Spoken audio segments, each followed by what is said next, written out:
북한이 6차 핵실험을 감행을 했습니다. 그것도 수소폭탄이라고 추정되는 핵실험입니다. 이쯤 되면 꼭 있어야 할 것이 꼭 있어야 할 것이 있다고 생각을 합니다. 그것은 다름 아닌 우리 정호택 대표님께서도 말씀하셨지만 대통령의 대국민 담화라고 생각을 합니다. 국민 앞에 책임 있는 그 말씀이 절실한 대목입니다. 국민들을 안심시키면서 국민을 결집시켜서 결연히 북핵에 대응하겠다는 대통령의 의지 표명이 반드시 필요한 대목입니다. 그런데 대통령께서는 어디서 무슨 생각을 하고 계신지 모르겠다는 말씀 먼저 드립니다. 어제 방통위를 항의 방문을 했습니다. 제가 그 자리에서 물었습니다. 방송통신위원회에서 언론 노조의 파업을 선동하거나 부추기거나 한 적이 있느냐, 그런 사례가 있느냐라고 물었습니다. 그 자리에 참석한 방통위 부위원장과 방통위원들께서 답변을 하셨습니다. 그런 적이 없었다. 그런데 지금 방통위가 언론 노조의 파업 그리고 파업을 지지하고 선동하는 그런 일을 앞장서서 하고 있습니다. 이것은 방통위의 정치적인 중립성, 공정성을 정면으로 해야 하는 그런 일이다라는 점을 지적하지 않을 수 없습니다. 우리 이호성 방송통신위원장은 문재인 대통령께서 지난 대선 과정에서 스스로 5대 비리에 해당되는 그런 사람은 절대로 등용하지 않겠다 하는 대목에 정면으로 배치되는 그런 인사입니다. 5대 비리 전관왕이라고 그렇게 저희들이 지적을 해냈고 검증을 했습니다. 그런 이호성 방통위원장이 민노총 산하 공무원 노조 명예노조원에 가입을 하질 않나 독립성, 정치적 중립성이 핵심인 방통위 수장으로서 언론 노조의 파업을 지지하고 있는 것은 정말 있어서는 안 될 일이라고 생각합니다. 저희 당으로서는 이호성 방통위원장의 해임 건의안을 검토해야 될 대목이 됐다, 이렇게 생각합니다. 이상입니다. 북한이 6차 핵실험을 하자 NHK와 BBC 등 세계 유수의 방송들은 실시간으로 긴급 뉴스를 타전했습니다. 같은 시간 우리나라 KBS 방송은 그 시각에 전국 노래자랑을 끝까지 방송했습니다. KBS는 법으로 정한 국가의 재난방송이자 기간방송입니다. KBS의 재원은 국민으로부터 나오고 또 시청자로부터 수신료도 받고 있습니다. 국가 재난 상태 또 국가 비상 상태의 국가 기관 방송인 KBS는 국민들에게 지금 무슨 일이 일어나고 있는지 상세하게 알려줄 의무가 있다는 사실을 잊지 말기 바랍니다. 문재인 대통령은 어제 청와대 수석보좌관 회의에서 정부 초기 급한 인사를 하느라 여유가 없었는데 이제 어느 정도 마쳤으니 지금까지 인사를 되돌아보면서 인사 시스템을 보완하고 개선하라고 지시했습니다. 인사가 잘못됐다는 사실을 대통령 본인이 인정한 발언입니다. 인사가 만사라는 말이 있듯이 정권의 인사 시스템은 무엇보다도 치밀해야 하고 신중해야 합니다. 하지만 문재인 정권은 높은 지지율에 취해서 코드, 보훈 인사를 자행하며 국민을 무시한 결과 낙마자가 5명에 이르렀고 지금도 자진 사퇴 압박을 받는 후보자가 있는 상황입니다. 임명을 강행한 인사들도 하나같이 부적격자 투성입니다. 여당은 물론 국민들로부터도 인사 시스템에 문제가 있는 것이 아니냐는 질타가 나오고 있는데 이쯤 되면 누군가는 책임지는 사람이 나와야 합니다. 대통령 자신이 내세운 5대 인사 원칙은 헌시짝처럼 버려놓고 시간이 없었다. 또 전 정권이 인사 데이터베이스를 사장시켰다는 핑계로 어물쩍 넘어가며 개선을 지시하는 모습은 국민들이 원했던 책임지는 모습이 아닙니다. 시간이 없었다는 변명은 결국 인사 실패를 자인한 것으로서 인사 시스템을 개선하기에 앞서 부실한 인사 검증을 담당했던 민정수석, 조국 민정수석과 조현옥 인사수석을 경질하기 바랍니다. 그래야 바뀐 시스템이 제대로 작동할 것이며 그동안의 잘못된 인사 검증에 대한 책임을 물어야만 대통령이 말하는 정의로운 대한민국에 한 발 다가설 수 있을 것입니다. 이상입니다.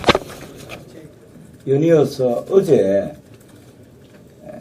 우리 백운규 산업부 장관이 한미 FTA 폐기 가능성을 언급을 했습니다. 이 부분이 지금 굉장히 지금 업계에서 과연 이 한미 FTA가 폐기될 것인가 굉장히 주목을 하고 있던 찰나에 정부 장관이 이 가능성을 언급했다고 하는 것은 매우 시사하는 바가 크다고 생각합니다. 사실 문재인 정부 또 지금 산업부 장관 이 모든 분들은 지금까지 한미 FTA가 을사늑약이다, 잘못된 협약이다 이렇게 공격했는데 지금 FTA를 반대하는 그런 극렬 좌파 세력과 거의 생각을 같이 하고 있지 않나. 저는 오히려 코리아 패싱, 문재인 패싱의 차원에서 미국 트럼프 대통령이 한미 FTA 폐기를 얘기하지 않았나 이렇게 저는 생각합니다. 그래서 산자위 간사 차원에서 빠른 시일 내에 지금 국회가 보이콧돼서 여러 가지 어려움이 있습니다만은 산자위 차원에서 FTA 폐기 문제에 적극적으로 대응하겠다 하는 말씀을 드리고 제1야당이라도 정말 정신 바짝 차리고 한미 FTA에 강력 대응하도록 하겠다는 말씀을 드리고 두 번째는 지금 민간 발전사 9기가 지금 정부의 LNG 발전으로 전환을 지금 강요하고 있습니다. 해서 이 부분 오늘 오전에 민간 발전사하고 협의를 계속 이어가겠습니다만은 이 부분이 지금 거의 19조 정도 투자가 지금 예정돼 있고 지금 현재 매몰비만 3조가 지금 투입됐는데 전년 LNG 발전과 석탄 발전은 위치와 또 발전 단가가 다 틀리는 전혀 맞지 않는 정책을 이 정부는 이제 석탄 화력 발전 9기를 폐기를 하고 LNG 쪽으로 강요를 하고 있습니다. 해서 지난번 원전 정책도 국회에 이런 방구 보고 없이 했는데 또 LNG 정책도 국회에 보고 없이 지금 추진하고 있음을 강력히 정부에 요구하고 이 부분은 국정감사에서 철저히 따져나가겠다는 말씀을 드립니다. 이상입니다. 요즘에 그 국민들 사이에 해외로 이민 가야 되겠다 하는 말이 너무 많이 나오고 있습니다. 그 해외 이민 첫 번째 국가가 미국이고 두 번째가 캐나다고 세 번째가 호주랍니다. 이만큼 국민들의 불신이 커진 것은 문재인 정부의 안보에 대한 것이 너무나 잘못됐기 때문에 아마 국민들 사이에 이런 그 해외 이민 얘기가 많이 나오는 것 같습니다. 우리나라 국가 경쟁 성장률이 작년에 2.8% 중에 1.6%가 건설에서 이뤄냈는데 지금 원전 5, 6호기가 중단되면서 해외 공사 발주가 건설업계에서 작년보다 올해가 한 60%밖에 안 되는데 또 내년에는 거의 뭐 희망이 없다 이런 얘기를 합니다. 그래서 건설업계가 거의 이제 너무 어려움에 처해 있는 이런 현실에 정부는 원전 5, 6호기를 빨리 정상 운영해서 대한민국이 앞으로 수출할 수 있는 건설에 굉장히 희망적인 것이 그 분야인데 건설업계가 더 정상화될 수 있는데 만전을 기해 주시기 바랍니다. 이번 내년도 예산에 SOC 사업을 국토교통부 소관에 20% 정도로 삭감했습니다. 우리 먼저 정책의장님께서 말씀하셨듯이 SOC 사업도 결국은 복지예산입니다. 복지예산을 꼭 퍼주기식으로 해서 그리스가 20년 전에 정권 바뀔 때마다 공약으로 다 퍼주기식으로 했고 공무원 많이 뽑아가지고 결국은 15년 후에 그리스가 부도가 났습니다. 대한민국의 미래가 아마 그리스를 닮아가지 않나 이런 생각을 갖고 정부는 더 이상 퍼주기식보다는 복지 또 청년 일자리 정말 5만 불 시대를 위해서 우리 기업이 좀 더 희망적일 수 있고 청년들에게 일자리를 많이 줄 수 있는 그런데 정부 정책을 해주시기를 바랍니다. 이상입니다. 여러분들 1997년 외환위기 당시로 한번 거슬러 올라가 봅시다. 그때 저희 나라가 외채 수급이 그 밸런스가 맞지 않아 가지고 국가 부도 상태에 놓였습니다. 그때 우리나라가 부도 상태를 우리나라의 국가 부도 상태를 도와주고 막아준 곳이 바로 IMF입니다. 그리고 미국 정부입니다. 미국 정부와 IMF가 긴급 자금을 투입하겠다는 발표를 한 다음에 그때 우리나라 국가 부도 상태가 진정이 됐습니다. 그때 미국의 심지어 대통령을 비롯해서 대부분의 경제 전문가들은 한국을 부도를 내야 된다. 이런 주장을 폈습니다. 여러분들 그때 워싱턴 포스트가 플러그를 뽑아라. 이런 기사를 냈습니다. 한국을 더 이상 도와주지 마라. 늘 그 자유경제 무역 체제에 과실만 따먹고 국제사회에 기여하지 않는 이런 한국을 더 이상 도와줄 필요 없다.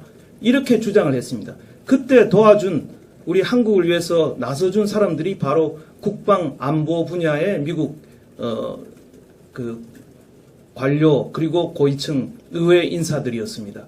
한미 군사 동맹 때문에 한국을 지켜야 된다. 한국의 경제 체제 정책은 실패하고 실수했지만 그러나 한국을 지켜야 된다라고 해서 우리 한국을 도와줘서 그때 우리가 외환위기를 극복할 수 있었습니다. 지금 보십시오. 혹자는 우리가 뭐 경제 번영만 하면 한미 동맹이 없으면 어떠냐 이런 식의 생각을 하는 사람들이 지금 많이 있습니다. 좌파들이 있고요. 심지어 저는 이 문재인 정부에도 있지 않나 이렇게 의구심을 갖습니다. 정말 위험한 생각입니다. 한미 동맹이 무너지면 우리 경제 번영도 없다는 것을 저는 분명히 말씀을 드립니다. 지금 이 한미 FTA 폐기 문제가 나오는 것도 분명히 우리 한미 동맹, 한미 군사 동맹, 이 북핵 위기와 절대 무관하지 않다는 것을 우리가 반드시 정신을 차리고 우리가 기억을 해야 할 것입니다. 이상입니다. 우선 첫 번째가 이 최저임금법 위반 문제인데요.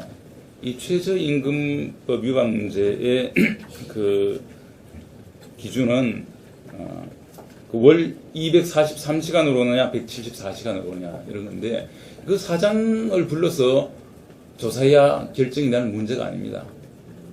이것은 실무자라든지 기타 법규라든지 이런 걸 내용을 조사해야 밝혀질 것이지 이것을 체포해서 사장을 체포해서 불러서 최저임금법 위반이냐 아니냐 이걸 따진다는 것은 맞지 않다 이렇게 생각을 하고요. 그리고 그 다음에가 그 모성보호 의무 위반 문제, 근로조건 명시 문제, 퇴직금 이직금 문제. 이 시간이 근무를 시켰냐 안 시켰냐, 퇴직금이 제대로 지급됐냐 안 됐냐 이거 사장이 직접 결정하는 것이 아닙니다. 여기도 보면 다 부장 정결사항으로 모성보호 의무 부분 근로조건 퇴직금 다 부장 정결사항으로 되어 있습니다. 이거 사장을 체포해서 불러서 조사해서 밝힐 내용이 안 됩니다. 그리고 한 가지가 이 전보 문제인데요. 이 전보 부분은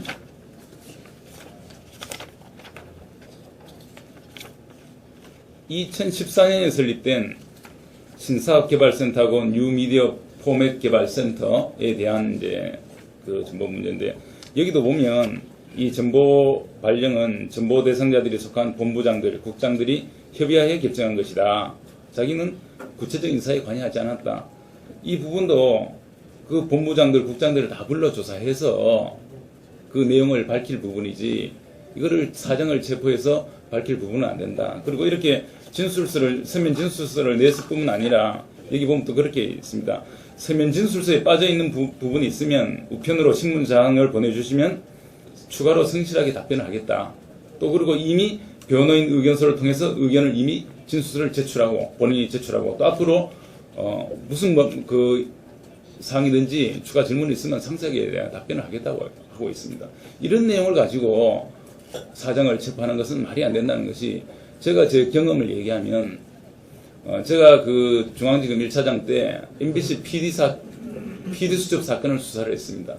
그때 2008년도에 이명박 대통령이 취임하자마자 광우병 때문에 광화문에 이 촛불 그 사태로 서울 도심이 마비가 됐습니다.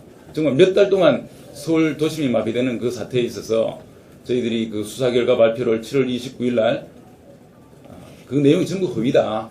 MBC PD 수첩 방송 내용이. 그러면서 저희들이 MBC에 요구한 게 있었습니다. 뭐냐, PD들이 아레사 민슨이라는 그 여자의 의사를 취재한 그 취재 내용, 인터뷰한 내용을 전부 다 보내주라. 이것만 보여주면 우리가 그 당사자들 그 체포 안 하겠다. 불러 조사하지 않아도 된다. 그래서 그 MBC에 출입하는 기자들, 또 MBC의 그 간부들, 많은 사람들이 저한테 전화를 했습니다. 1차장이니까 이게 어떻게 되느냐. 그래서 이것만 보내주면, 이것만 확인되면 우리 수사 안 하겠다. 여기 핵심이 있다. 그렇게 수없이 얘기했는데도 결코 그걸 안 보내줬고, 또 당사자들의 서면 진술도 없었습니다. 그런데 그래도 정말 이게 방송이기 때문에 언론 자유를 침해할 수 있다는 것 때문에 우리 수사팀에서 정말 이걸 체포하는 게 맞느냐 안 되느냐, 정말 열띤 그런 이 토론이 있었습니다. 그 토론이 6개월 갔습니다. 그래서 결국 제가 6개월 동안 PD들을 결국 체포를 하지 못했습니다. 그래서 정말 그런 어마어마한 사태를 불러온 그 사건에 있어서도 그 PD들을 체포한 것은 제가 그 1차장을 떠나고, 1차장 자리에서 떠나고 그 뒤에 다시 논의해서 한 걸로 알고 있는데, 그런 사태에도 정말 그렇게 신중을 기해서 PD들 체포 여부를 결정을 했는데, 이런 사유로 이렇게 사장이 진술서를 이렇게 제출하고 또 뭐든지 상세하게 얘기하겠다 하는데, 이거 지금 그 최저임금 문제, 무슨 이거 퇴직금 문제, 이거 사장이 또 사장이 있기 전에 일, 이런 걸 가지고 체포했다는 것은 제 어떤 법조인적인 그런 관점에서 보면, 또 검찰에 있었던 이 경험에 비춰보면 이것은 매우 과잉이다. 이건 형식적으로 체포의 요건을 맞췄을지 몰라도 이것은 굉장히 과잉이다. 그렇게 판단을 합니다. 이상입니다.